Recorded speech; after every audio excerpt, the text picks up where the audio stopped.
Hello. In this video I will show you how to install Rar application on Redmi A3. So you have to start with opening your Google Play Store. Then click on the search bar and type in Rar and click search. Now click install and click open.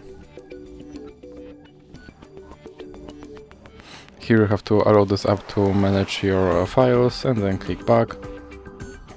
Now you can decide if you want to see notifications from this app or not, and then click dismiss. And now your application is installed.